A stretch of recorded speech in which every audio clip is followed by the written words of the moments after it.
बंगाल चुनाव से पहले बंगाल में दहाड़ने वाली दीदी ममता बनर्जी के आईटी टीम पर छापा पड़ गया और हलचल बिहार में और यूपी में मच रहा है, कहें तो पूरे देश में मच रहा है। दीदी ये बताने में जुटी हुई हैं कि बीजेपी ने उनका डेटा लूट लिया। बीजेपी चुनाव हराना चाहती है, बीजेपी उनके खिलाफ एक नैरेटिव सेट कर रही है, लेकिन बीजेपी वाले बोल रहे हैं कि इतना हड़बड़ा क्यों रही है दीदी, आखिर उस डेटा में है क्या जो लूट लिया गया? उस डेटा में जो है उसी से हड़बड़ा रही है दीदी। कोयला का पैसा और कई तरह के कनेक्शन उस डेटा में कहा जा रहा है, ऐसे लोग बोल रहे हैं।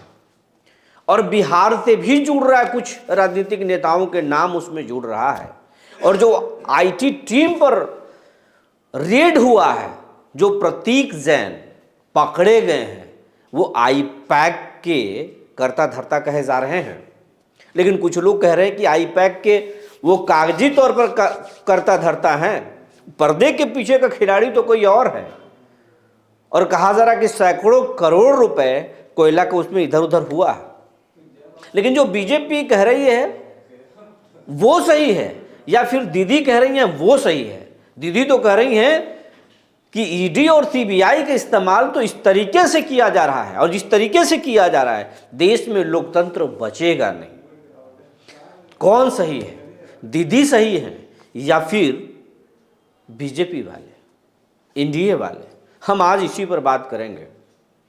जी नमस्कार, मैं हूं विपुल कुमार और आप देख रहे हैं सूर्य बिहार डिजिटल न्यूज़। अब हम बिहार के तमाम दर्शक और ख़ास करके जो बंगाल में रहकर हमें देखते हैं, जो यूपी में रहकर देखते हैं, दिल्ली में भी बहुत लोग देखते हैं सूर्य बिहार को। जितना पटना में देखते हैं उतना दिल्ली में देखते हैं, बंगाल के लोग भी हमें देखते हैं। उन तमाम लोगों से आग्रह है कि अगर इस चैनल को आप YouTube पर सब्सक्राइब नहीं किए हैं तो सब्सक्राइब कर लीजिए, बेल आइकन को दबा लीजिए। अगर आप हमें फेसबुक पर देखते हैं तो पेज को फॉलो करना ना भूलें। हम इंस्टाग्राम पर भी हैं, हमें आप वहाँ भी फॉलो करें। अब आपको खबर विस्तार से बताने जा रहे हैं। बंगाल की मुख्यमंत्री ममता बनर्जी के लिए जो स्ट्रैटेजी तैयार करी है कंपनी, उसका नाम है आईपैक।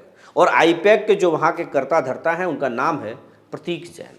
आज उनके दफ्तर पर, उनके आवास पर ईडी ने रेड किया और वहाँ पर जो डिजिटल डेटा मिला, वहाँ पर जो कुछ कंप्यूटर्स, लैपटॉप्स और तमाम तरह के अलग अलग दस्तावेजों को ईडी अपने साथ ले गई। उसके बाद से तो बवाल मच गया।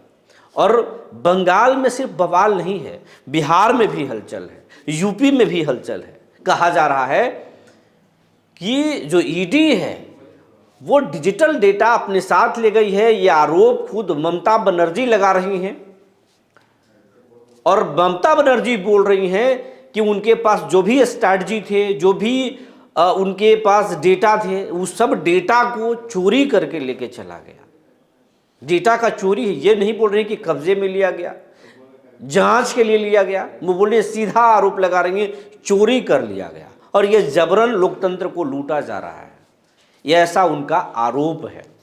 लेकिन उससे उलट जो मीडिया रिपोर्ट बता रही है, बीजेपी कुछ नेता बोल रहे हैं, वो ये बोल रहे हैं कि कोयला और अवैध खनन के पैसा उस कंपनी आईपैक में लगाया गया था और इसे सूचना मिली तो ईडी ने रेड कर दिया। इसमें गलती कहाँ पर है?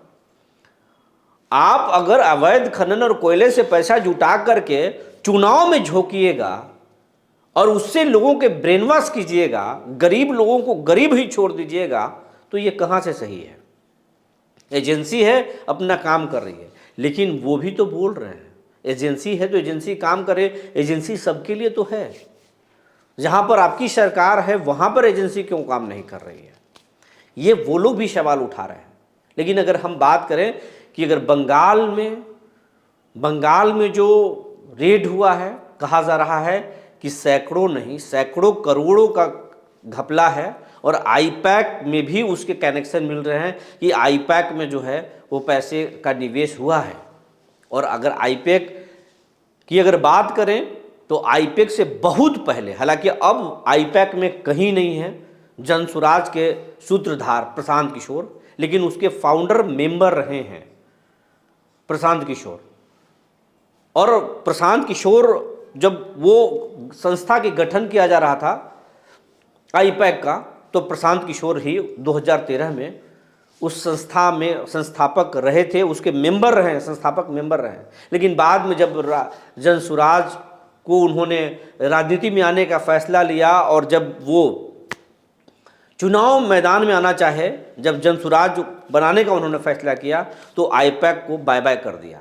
और अब आईपैक से प्रशांत किशोर का कोई लेना देना नहीं है, कोई लेना देना नहीं है। हालांकि एक जो है अखबार है, जिस अखबार के हिसाब से डिजिटल बड़े चैनल्स हैं, और वो है TV9 भारतवर्ष। ये लिखता है कि प्रशांत किशोर लिखता है, ये डिजिटल पर ये लिख रहे हैं कि प्रशांत किशोर जो है वो इसके फाउंडर मेंबर रहे हैं, लेकिन बाद में ये इस्तीफा दे दिए।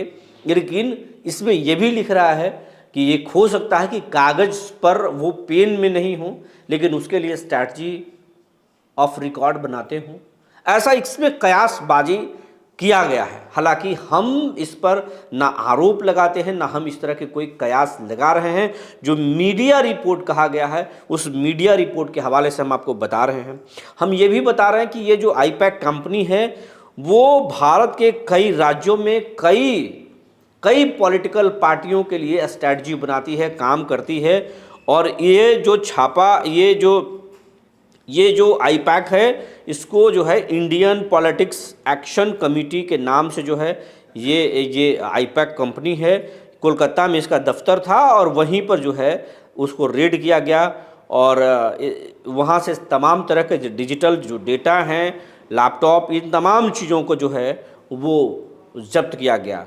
ये आप देख सकते हैं, प्रतीक जैन हैं, इन्होंने अपने जो है ट्विटर पर हैंडल पर ममता बनर्जी के साथ जो है वो 4 जून को एक फ़ोटो डाला था। वो फ़ोटो भी साफ हम दर्शकों को दिखा रहे हैं। इसने जो है TV9 भारतवर्ष ने उसको साझा किया है।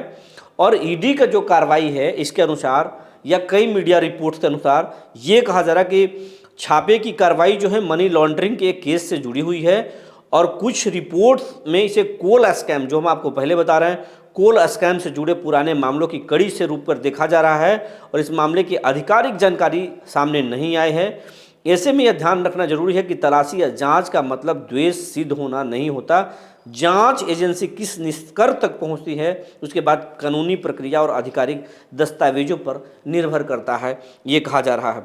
आईपैक जो है, आईपैक के बारे में कहा गया है कि आईपैक ग्राउंड रिपोर्ट और फील्ड ऑपरेशनल काम करती है, बूथ, वार्ड, ग्राम पंचायत स्तर पर टीमों की तैनाती करती है, मुद्दों की पहचान करती है, जनसंपर्क, रैली और नैरेटिव सेट करना इस कंपनी का काम है। अगर इसको वार रूम बनाती है, ये चुनाव के संचालन करती है, dashboard, tracking system, micro targeting, booth, तमाम तरह की जो काम है, social media content, videos design, भाषण स्क्रिप्ट और प्रेस नैरेटिव भी सेट करना इस कंपनी का काम है। और इसमें अगर बात करें कि आईपैक में कितने लोग हैं, तो आईपैक में इसके अनुसार जो है हज़ारों लोग काम करते हैं। लगभग कहा जा रहा है कि 350 कॉलेज, 280 से ज़्यादा संगठन, 82,000 से ज़्यादा यूथ जो है जुड़े हुए हैं। मैंने इस संस्था से जुड़े हैं 1100 करीबी समूह और 400 से ज़्यादा सदस्य इस संगठन से किसी न किसी रूप से जुड़े हुए हैं। ये TV9 भारतवर्ष का जो डिजिटल पोर्टल है, उस पर यह खबर को प्रकाशित की गई है। इसमें कहा गया है कि इतने सारे लोग जो हैं वो प्रोफेशनल्स हैं और किसी न किसी रूप से काम कर रहे हैं। और ये बहुत बड़ी कंपनी है और ये कंपनी जो है बंगाल में पहले भी और अभी वर्तमान में ममता बनर्जी के लिए काम कर रही थी। और एक पुराने मामले में ईडी ने रेड किया है, लेकिन रेड तो बंगाल में हुई है चुनाव से पहले, लेकिन हलचल बिहार में भी और उत्तर प्रदेश में भी है, कई राज्यों में है जहां चुनाव होने वाली है। बात अब छिड़ गई है कि क्या हकीकत में लोकतंत्र खतरे में है या फिर लोकतंत्र खतरे में होकर बात बताकर राज्य सरकारें जनता को ब्रेन वॉश कर चुनाव जीतना चाहती हैं। उसी के लिए तमाम नैरेटिव, ये तमाम जो स्ट्रैटेजी सेट किए जाते हैं, जिस पर रेड हो गया। जवाब आप दीजिएगा, हमें बताइएगा। अगर इससे जुड़े हुए कुछ आपके पास सुझाव हैं या आप किस तरह की खबरें देखना चाहते हैं ये भी हमें बताना चाहते हैं तो खबर के कमेंट बॉक्स में बताएंगे। तब तक के लिए धन्यवाद।